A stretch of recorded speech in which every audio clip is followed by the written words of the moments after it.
আসসালামু আলাইকুম।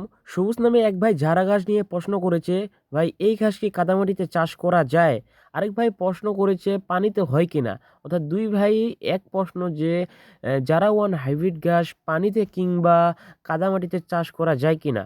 আমি তাদের উদ্দেশ্যে বলতেছি জারা ওয়ান হাইব্রিড ঘাস পানিতে কিংবা কাদামাটিতে চাষ করার জন্য নয়। কারণ এগুলো পানি জমে শিকড় পচে যেতে পারে। যারা ওয়ান হাইব্রিড ঘাস মূলত উঁচু জমি কিংবা বালু জমির জন্য প্রযোজ্য। এই উঁচু জমি কিংবা বালু জমিতে যারা ঘাস যারা ওয়ান হাইব্রিড ঘাস প্রচুর ফলন হয় এবং সেগুলো অনেক সেভ হয় এবং বর্ষাকালে সেগুলো অনেক ফলন পাওয়া যায়।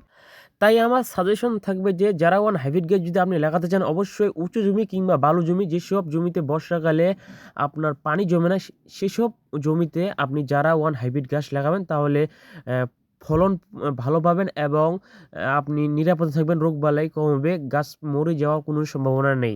আরেকটা অনেকের প্রশ্ন যে যারা ওয়ান হাইব্রিড গাছের ফলন কেমন? এই জন্য আমি আপনাদের এই ভিডিওটা দেখাচ্ছি যে আমি এই যারা ওয়ান হাইব্রিড গাছের যে কাটিংগুলো লাগিয়েছি এখন পর্যন্ত কাটিং দিইনি। তো কাটিং না দেওয়া পর্যন্ত কিরকম ফলন ভিডিওটিতে দেখুন। যারা ওয়ান হাইব্রিড গাছ কাটিং লাগানোর পর আমি এখনো কিন্তু কাটিং দিইনি। এটা হচ্ছে প্রথম। তো দেখি যে কয়টি গাছ গজিয়েছে প্রথমে, কাটিং এর পর তারা দ্বিগুণ হয়ে যায়।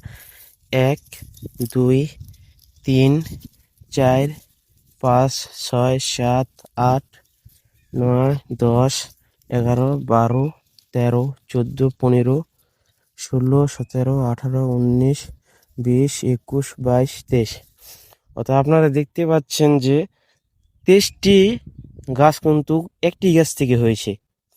এটা এখনো কাটিং হয়নি। আর কয়েকদিন, আর 10-12 দিন পরে আমি প্রথম কাটিং দেব।